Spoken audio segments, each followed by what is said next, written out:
So you want to know the secret to teaching classes or teaching beyond classes when you're trying to teach online, right? This is one of the biggest struggles that yoga teachers have is like, well, I went to teacher training and they taught me techniques, Ujjayi breath, Kapalabhati, etc., etc. They taught me asana, they taught me philosophy, they taught me blah, blah, blah. And that's legit because they're a teacher training. They're teaching you the techniques of how to teach yoga, right? But your job and your role as a yoga teacher is different. It's not to repeat teacher training, right? That's what teacher trainings are for, to teach you the techniques. Your job as a yoga teacher is to show other people how they can do those techniques, and most importantly, make a connection between those techniques that you're showing them and something practical in their life, okay? If you're a teacher and you're struggling with how to price your private classes or your group classes, this is why. Because the piece that's missing, right? We all know yoga's amazing. We all know it can transform your life. We all know that there's 100 benefits for every asana and every pranayama and meditation. We get it, right? There's a million other yoga teachers out there who are posting, you know, here's this asana and here's its benefits and here's its contraindication. Hi, that's called Asana Clinic, right? What students need is why they should care. Why should you care about having an inverted perspective when you're trying crow pose? Why should you care about how headstand can teach you to see things in a new direction, or to find more balance, or to change the way you're looking at a specific problem? Okay, so let's say here's one place, you know, is people who go to the gym a lot. Now, for people who just go to the gym, they don't do any yoga, they don't do very much stretching, they have very stiff muscles, right? And so those stiff muscles actually cause issues. And those issues could be like limited range of motion, and that could have issues. Okay? Now, how can yoga help somebody who lifts weights? Well, yoga can increase the flexibility of your muscles and increase the range of motion in your joints, right? So those are benefits. But what are the practical translations that somebody who just hits the gym is gonna care about, right? Oh yeah, well, I don't wanna be flexible, I wanna be stronger, right? That's what the person who just hits the gym is gonna say.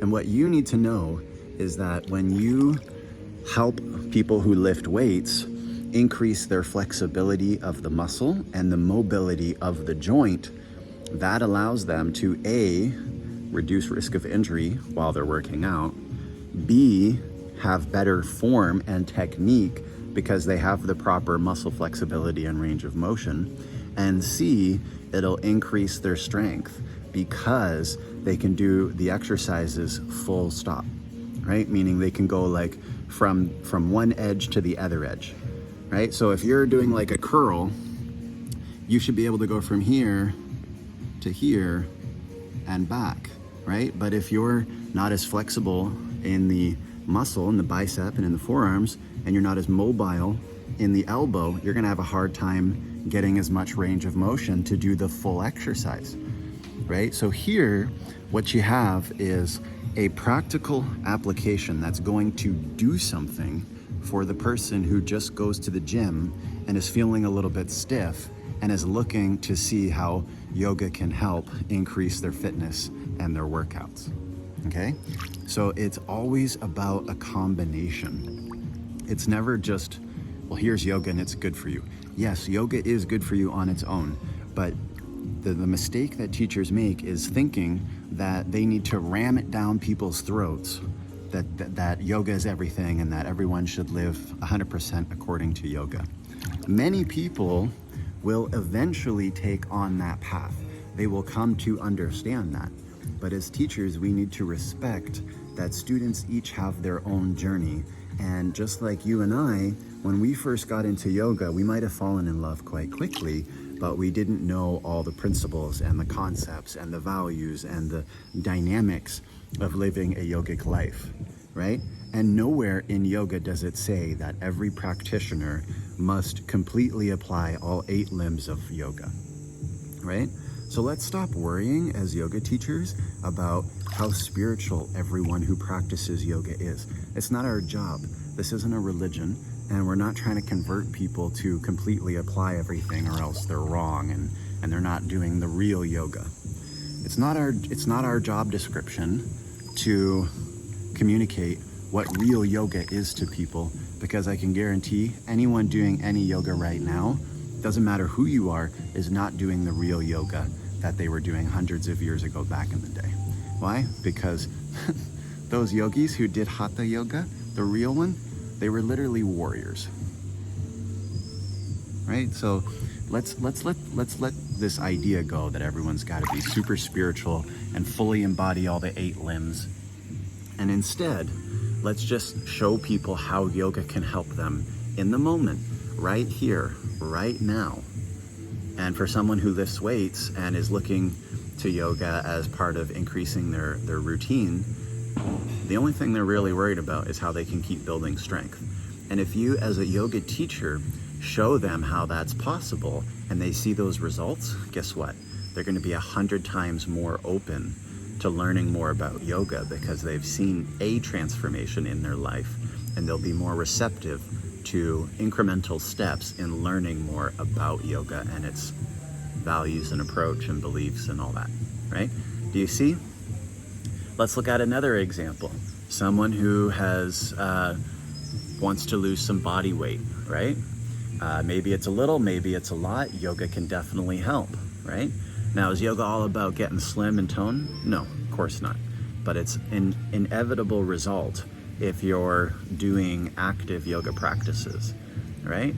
I don't know. I haven't checked the literature, right? I can't speak for everyone, but I haven't seen anyone commit to, say, 90 days of Ashtanga and not see a physical improvement in their body, and weight loss, increased strength, increased mobility. I just haven't seen it, right? I haven't heard anybody, I haven't read anything about stuff like that. So when you show up and you just keep doing it, you get results. It's like people who go to the gym. If you keep showing up, you'll just keep gaining weight, right? You'll keep building muscle. It's not going to be crazy fast, but you are going to see results. So the point is that, you know, we need to have something that we can directly show people how yoga is going to help them. So if that person is focusing on weight loss in the moment, don't be discouraged.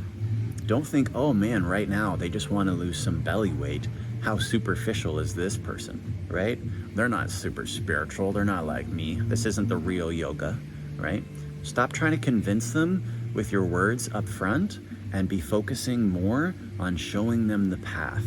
Because when you show them the path and they see those results, right? Maybe a little bit less body weight, maybe they go down in a pant size, maybe you're tracking the weight with them. Once they see those results, they're gonna be like, yo, this yoga helped me lose some body weight. What else can it do for me, right?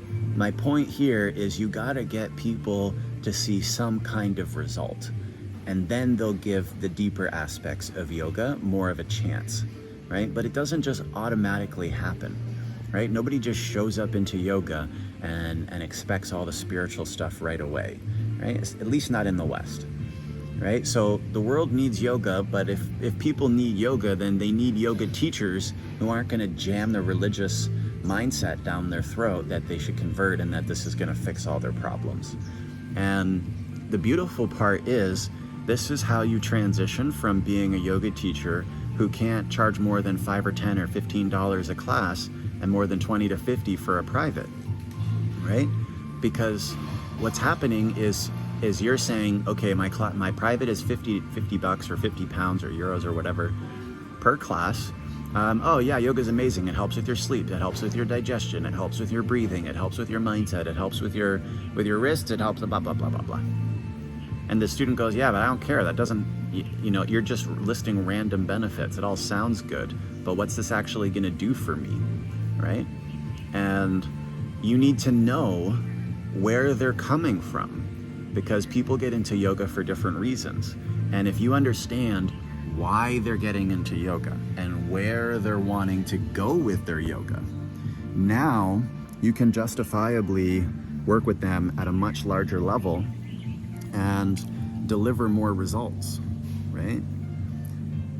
Everyone is going to have their own reason for why they're going to do yoga, what they're going to get out of it. Their journey is going to be, you know, a little bit different from others, but most people go through some kind of process. And the point is, as teachers, trust the process and step back from charging on an individual class level basis.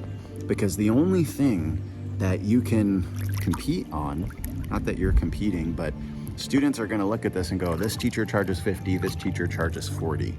I'm going to go with that one, because they don't know the difference. To them, all yoga is the same. All teachers are the same. You stand in front, you say a few words, and I do the asana. Like, so why would I go with the more expensive one? Credentials might help a little bit, but it's not going to be the selling factor.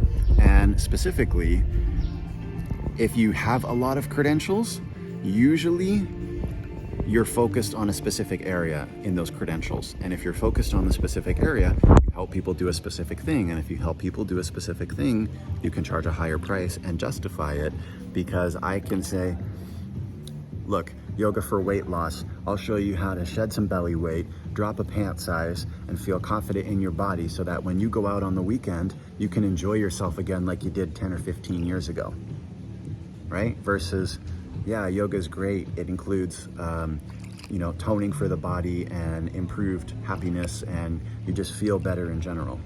Which one do you think the person's gonna take if they wanna lose weight? They're gonna take the first one, right? So my point here is you need to have a clear, focused direction on what you're gonna do for people and where you're gonna take them. Don't just tell them the benefits of asanas and pranayams, right? Show them the connection between doing specific asanas and pranayams and how it's going to be a roadmap for where they want to be in their life. For where they want to be in their life. And if you can show them that, they'll be willing to go on the journey for you, and then you charge for the whole journey, right? Not just a class. So if that sounds of interest to you, if you'd like to learn more about that, comment your experiences down below. What rate do you charge for your yoga classes? What have been your struggles moving beyond entry-level pricing and just teaching group classes? And if you'd like to learn a lot more and really expand your mindset on how you can go from being a yoga teacher who teaches group classes to a yogipreneur who builds an online yoga business, check out the link in my description below, and I'll see you there.